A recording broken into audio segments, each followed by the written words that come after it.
In this video, I'm going to show you how to upgrade your already existing bedding areas and how to keep the deer on your land and keep them bedding on your land during hunting season.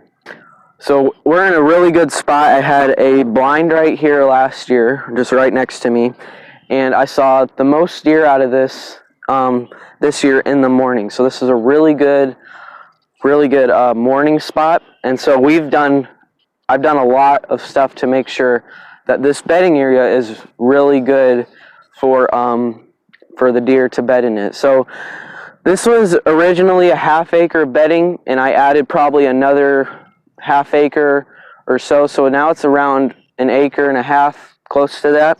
So we have right behind me, you can actually probably see it. There's a bunch of weeds in there, but there's actually oak trees, white oak trees planted in there from Coldstream Farms, and there's some red cedar trees planted in there from Coldstream Farms. So they sent me those, and I used them all in bedding areas.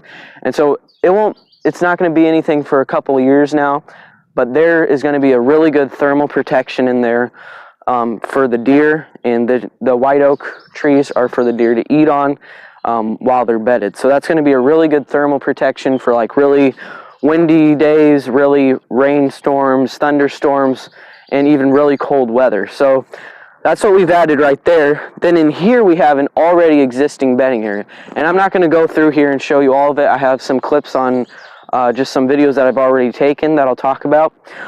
But right in here we have an already existing bedding areas. I find a bunch of rubs in there every single year, but this is mainly a buck bedding area, and I have seen a couple does bed in it, but it's mainly a buck bedding area, and this is a really good buck bedding spot. But we only hunt this during the rut. This is a rut blind that we have, and I would put a tree stand up in here, but there's really no other good spots to put it in, so we're just using a blind right here for now. But we have this really good bedding area right in here. We're probably going to add some red osier dogwood here next year, and all throughout here and some of the other bedding areas. But we've already seen this is a great summer bedding spot, a great fall bedding spot. And so we're making sure we're not having too many bucks here during the summer, but we're also making sure that we have good enough food for them going into the hunting season. So we have, like I said, good bedding right here, and then right next to it we have another tree line. And so that tree line has a bunch of fallen limbs, and there's a great canopy bedding spot. And I've already seen deer use the same exact bed twice. So we had a mama and twins bed back in that canopy spot, and then I came back the next week and there was more fresh hair in it. So they used the same exact beds, and that was really cool to find. I didn't really know that they did that, but that doe or buck, whatever used that bed, they used the same exact one. And so we have the thermal protection coming up right now in the trees. We have an already existing bedding area, nothing upgraded or added onto it. Then we have the canopies. I didn't put the canopies there. That's just natural fallen canopies. And then right next to the canopies, which I'll show you, we have switchgrass. And so that's 2-year-old switchgrass. It's about as tall as me right now. And by the end of this year, it'll definitely be as tall as me, and probably even taller, close to 5.5 feet to 6 foot tall. And so the deer don't like to bed directly in the switchgrass, but they like to bed right on the outside edge and use that as a thermal protection, that switchgrass.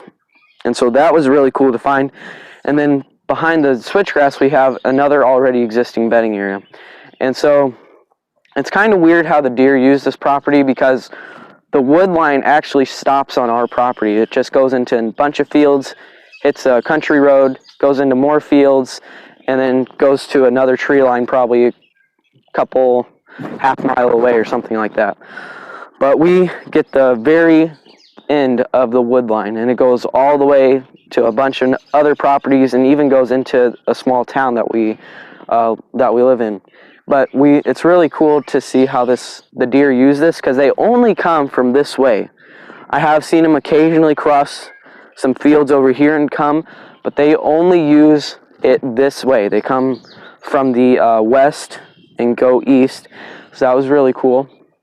And then instead of going back out the same way from the blind that we have here, I've seen a bunch of the deer, especially some of those older bucks. They'll cut through the pasture, jump that tree line right there that goes into another agricultural field, and go straight down the wood line and just kind of run it because there's no cover.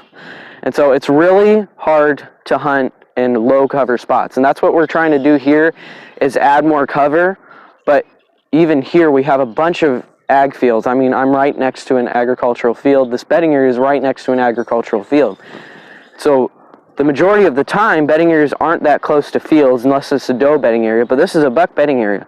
And so the reason why the bucks are using it is because there's no other cover that's not close to the agricultural field. So the bucks really have to get used to bedding closer to food.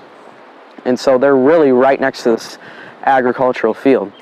But back to the bedding area spots, if you want to really upgrade any existing bedding area spots, it's really easy to do. We don't have enough trees or cover here to do hinge cuts, but I have done it in some of the other spots that we do have a good amount of cover, that I have just a couple trees hinge cut to put that food on the ground and that browse.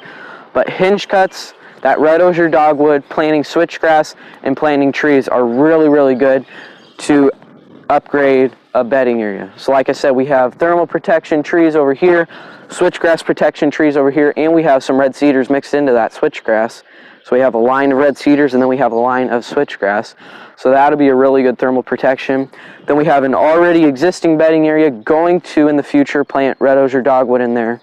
And so this is just really a great setup for whitetails and where they bed, for the bucks that bed in here. So, and always making sure that you're hunting on the edge of the bedding. You're not going straight into that bedding. I've seen that so many times on other properties that I've hunted, where people, and they just go right into the bedding area and they put up a stand, or they put up a climber stand. See, if you're hunting public land or just really big open mature timber and mature woods, and going closer into those bedding areas are okay, but especially on private property, you don't want to go straight into a bedding area. You always want to hunt that outside edge, that funnel that goes into the bedding area, because you do not want to risk spooking out that that bedding area. And if it's the rut or something like that, and I'm mobile hunting, climber stand, then I might go in a little bit closer, but I'm always trying to stay on that outside edge, and even still being able to see that movement, especially when all the green vegetation dies, but I'm always hunting that outside edge. So that's what we're doing here. We have the blind. We can, during the winter when all this is gone and during the hunting season, we can see into the bedding area that's about 30, 40 yards away, not being able to shoot, but they're still going to use this access trail that's 20 yards in front of me. So this is still considered a bedding area spot.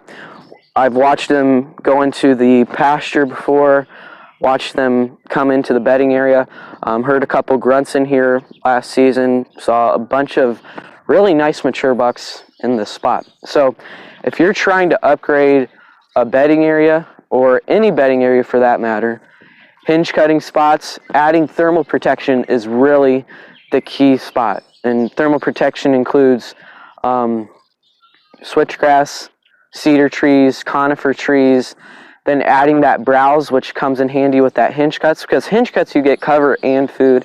That food comes to the ground, but you also get that cover. But you have to take out trees for that kind of, and you have to lay those down, and I'm not going to do that here because we don't have a good amount of cover to do that. But we're adding those red cedar trees, adding more trees, adding food trees like the white oak trees for the acorns that the deer can eat on.